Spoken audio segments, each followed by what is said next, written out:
Salut le web, je viens d'arriver au salon de Lyon 2023, le salon du 2 roues, et aujourd'hui je suis sur le stand de 3AS Racing qui, pour cette nouvelle année 2023, a suréquipé une Ténéré 700. Ce qui est rigolo, c'est que moi ça fait 3 ans que je roule sur cette machine, et du coup on va passer un petit peu en détail toute la préparation de cette machine, dont le prix a doublé par rapport au prix de base d'achat de la moto. Pour ce faire, je vais appeler l'ami Guillaume de 3AS qui va arriver en fanfare et en roulade. Bonjour Guillaume, Salut Charles, bonjour. tu vas bien? T'es prêt pour le salon de Lyon? Oui, très bien, c'est le deuxième jour, on est à fond, on n'a pas dormi. Vous avez pas dormi cette nuit? Exactement, Ah, donc on est là jusqu'à dimanche. bon, ça va, c'est un week-end de passionné quoi. Exactement. Ok, ça va le faire. Alors, est-ce que tu as un petit peu l'histoire de cette moto? Comment ça se fait que 3AS a décidé de se mettre sur la Ténéré 700? L'idée elle est très simple, c'est que l'ADN de 3AS Racing c'est le tout-terrain. Nous on doit évoluer sur le marché de la moto, s'étendre à de nouveaux marchés et donc le trail c'est quelque chose qui nous fait rêver. Ouais. On a des amis qui se mettent au trail Ouais, et donc on s'est dit on va acheter une Ténéré pour l'entreprise. Déjà pour nous on va pouvoir rouler, découvrir les événements ouais, et on adore mettre les pièces de notre catalogue sur cette moto. ok. Mettre notre patte visuelle et aussi monter les pièces pour savoir quand nos clients vont nous appeler, comment ça se monte et autres. Et puis du coup avec toi Charles, différents conseils, voir exactement à quoi ça ressemble et le projet je pense est plutôt intéressant. Clairement, clairement. Donc du coup, vous avez tout filmé lors du montage des pièces? Exactement, donc là on est au salon de Lyon, la moto elle est tout juste sortie de nos studios. Moi, ce que je te propose, c'est de commencer par les plus grosses pièces, Oui, celles qu'on voit direct. C'est-à-dire, moi, ce qui m'a le plus attiré l'œil aujourd'hui, clairement, c'est les roues. donc nous en fait on a un fournisseur qui nous propose les paires de roues SM Pro. Et donc SM Pro. Voilà, une marque anglaise que tu dois très très bien connaître. Donc là on a été très très surpris et vraiment bien surpris de la qualité des paires de roues. Donc on a des paires de roues pour la Ténéré 700 en ligne sur 3AS Racing. C'est du SM Pro. On a choisi le moyeu bleu, le cercle noir pour apporter un peu de couleur. Ouais. Mais on peut aussi choisir ces couleurs. Mais en tout cas, sur du moyeu bleu, cercle noir pour la Ténéré, on est sur des délais qui sont plutôt 2 semaines. Assez courts. Ouais, assez court, ouais, je sais que c'est assez court. Ouais.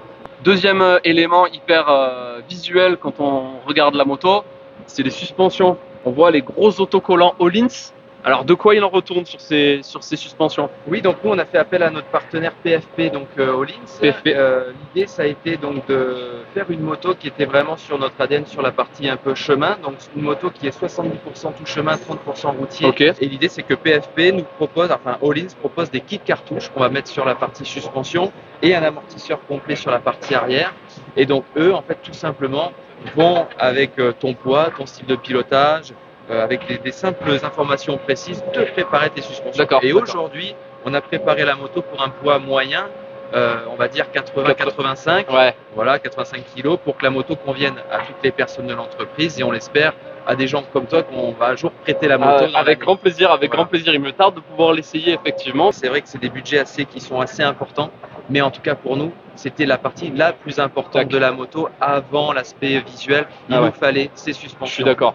Et il nous fallait la paire de roues en double pour jouer sur, on va dire, le ratio chemin routier. Donc voilà. C'est la partie crash bar et longue portée qui ont l'air d'être bien costauds. Et on voit que c'est du Denali. Ça, le Denali, c'est une marque super réputée dans le monde du trail, dans le monde du rallye routier, etc. Donc ça, je sais qu'il n'y aura pas de souci sur l'éclairage.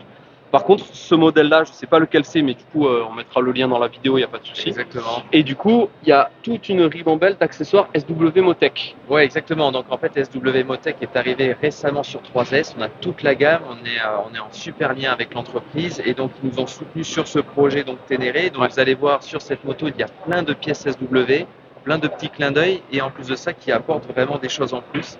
Donc évidemment partie protection moto. Mais il y a le sélecteur réglable sur le côté gauche.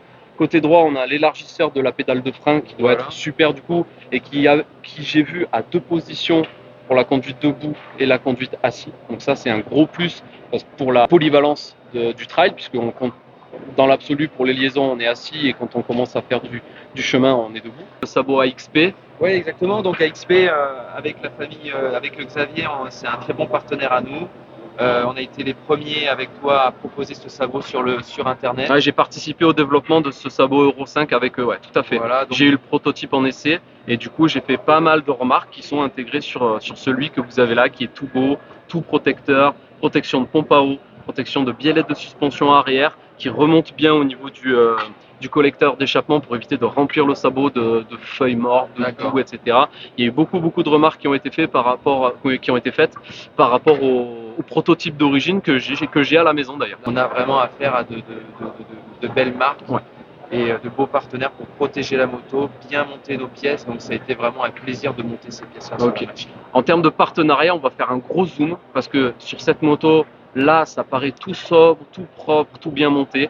Mais là, il y a un gros partenariat à service qui débute par le réservoir, qui se poursuit sur les protections de cadre au niveau des pieds et qui continue encore avec la protection de bras oscillants magnétiques derrière. Et donc du coup, là c'est pareil, je vais faire des gros plans, mais la moto là, en termes de protection sur le cadre et sur les éléments de suspension, elle est protégée de partout et ça fait plaisir à voir. Un petit point sur un partenariat bagagerie a priori. Oui, exactement. Donc évidemment, on aurait pu mettre du SW, mais l'idée c'était aussi donc d'élargir tout notre catalogue. Donc on a toute la bagagerie Krega qui est chez 3AS Racing. Ouais. Et l'idée c'était de proposer une bagagerie souple. On aime bien cet aspect un peu visuel. Donc on a proposé cette partie-là, donc avec le support bagagerie. Puis après, nous on a choisi ce litrage qui est assez simple, mais vous pouvez mettre du litrage beaucoup plus important. Ouais. Les sacs Krega, ce qu'il y a de bien, c'est que du coup on met la base standard qui s'adapte sur toutes les motos. Et d'ailleurs, il y en a une spécifique pour T7. Et après, on peut mettre n'importe quel sac de n'importe quelle capacité dessus. Là, du coup, il y a deux OS 12 et un OS 18. C'est un très bon choix pour 90% de l'utilisation en mode raid, en mode baroudeur. Il n'y a pas de souci. Moi, ce que j'aime beaucoup chez Kriega, déjà, c'est que c'est de la bagagerie souple. Du moment où on commence à faire du tout chemin, la bagagerie rigide, il faut éviter. Il faut trembler dans tous les sens. Alors, en termes de résonance, en termes de lourdeur, à la limite, c'est pas trop le problème. Le problème, c'est en termes de sécurité, en fait. Il faut partir du principe que quand tu commences à faire du tout-terrain avec la bagagerie, avec ton matos de tente, de duvet, de matelas, de bouffe, de tout ça, à un moment donné, elle va te tomber sur la gueule. Elle risque de te tomber sur la gueule. Et en fait, la bagagerie rigide, type grosse caisse en alu, pour pas citer de marque, du coup, en fait, bien souvent, les gens se les prennent sur les jambes, soit sur les cuisses, les genoux, les tibias, les chevilles, et là, c'est sans appel. C'est sans appel. Alors que la bagagerie souple, ça va amortir un petit peu, ça va permettre de tout de suite moins casser rapidement le corps humain, quoi, clairement. Ouais. Bon, mais on est encore sur la bonne voie là. Ah ouais, non, mais là, c'est clair. Ah, les choix pour l'instant, j'ai aucune. Je la prendrai comme ça et j'irai rouler, quoi. Il n'y a aucun problème, il n'y a aucun souci. Parfait. J'ai vu qu'il y avait le pot Accra. Exactement. Donc ça, c'est. Parce qu'il faut préciser que celle-là, c'est une version standard. Alors, on a voulu faire le choix de partir sur la version standard et pour nous, monter les pièces, nous, on va dire, être dans la place du client et de monter le maximum des pièces de notre catalogue, en fait. Ça a été le souhait. Donc là-dessus, évidemment, toutes ces pièces font que la moto, comme tu dis, elle a doublé. En tarif, ouais. En tarif, c'est sûr. Aujourd'hui, le TTC font qu'on est à 1 200 € de pièces montées sur cette moto. Non, 9 000. 9 200. Ah, j'avais compris 1 200. Non, allez, 9 200 €. Ah ouais. € de pièces TTC. Ah oui. Évidemment, les gros points de dépense sont les suspensions, les roues, le silencieux. Rien qu'entre les suspensions et les roues, il y en a déjà pour 4 500 €, c'est sûr. La moitié du budget. Ah, c'est sûr, c'est sûr. Donc exactement, c'est ça. Donc le silencieux, on a fait le choix, on n'a pas mis donc le collecteur chez Akrapovic pour vraiment être en règle. Partie freinage, on a choisi de mettre du SBS. D'accord, ok. Les disques sont donc à l'arrière d'origine, c'était un disque pétale. Là, le SBS, c'est un disque qui est rond. Ok. Donc, voilà. Parce que du coup, les disques d'origine, vous les avez laissés sur les jantes d'origine. Ouais, et vous avez complètement équipé avec des pièces neuves les jantes SM Pro. Oui, c'est vrai. Là, c'est vrai qu'on avait suivi les conseils de toutes les personnes dans le trade d'avoir une seconde monte. Donc l'idée, c'est on démonte, on laisse les disques, on laisse les pneus, quitte à changer ou autre. Mais oui, comme tu dis, c'était parce qu'on a laissé l'origine sur la partie origine. Et là, on a mis du SBS pour mettre en avant nos fournisseurs, nos partenaires et le catalogue de 3AS. Ce que je voulais voir avec toi, c'est le kit déco. Et du coup, je vois que le kit déco, ce qui est hyper important, c'est qu'aujourd'hui, celui-là, il est adapté pour le réservoir à service. Exactement, donc là c'est Rider Unique, on a fait appel à Rider Unique, on leur a envoyé le réservoir à service, ils ont pris le patron du réservoir Ouais. et ils nous proposent évidemment un kit déco complet pour la T7. Ok. Donc ça part évidemment du réservoir, ça va sur au niveau des ouïes, garde-boue avant, la partie latérale, on le voit ici des fonds de plaque, on a choisi un peu un truc racing on va dire. Ouais. Quelque chose de sobre, on voulait rester dans le sobre. Après, on peut évidemment partir dans des délires visuels, ce qui est tout à fait normal. Ça, c'est les goûts et les couleurs. Et donc, comment on veut Chacun sa moto, ouais, tout à fait. L'idée, c'est que 3S, voilà, c'est du noir avec du bleu, des choses comme ça. Mais en tout cas, sur 3S, on va proposer tout type de kit déco. On va proposer du Rider Unique, mais aussi du Cutback. Donc, vous allez avoir du choix. Ok, L'idée, super. c'est que 3S soit une place où on a un rendez-vous pour soi-même le pilote et pour équiper la moto visuellement et côté perf en termes de pièces. Ok, ça marche. Et outillage aussi. Il y a quelque chose que tu n'as pas parlé, c'est au niveau des dents, là où on pose nos pieds. Les dents où on pose nos pieds. Ouais. Alors, qu'est-ce qu'ils ont ces repose-pieds? Dis-moi tout. Non, mais là, sur le salon, les gens, ils sont totalement fous parce qu'ils se disent, mais c'est quoi ces cale-pieds? En fait, c'est des cale-pieds. Alors, moi, ça, j'appelle ça des pièges à loup. Ok, des Hein, pièges. c'est des pièges. Ils ont tous appelé ça des pièges à loup. Et en fait, c'est Scar. Et c'est vrai que ça, c'est marrant parce qu'on a sorti la partie origine et on a mis ces Scar. Et nous, on les utilise en tout terrain. Oui.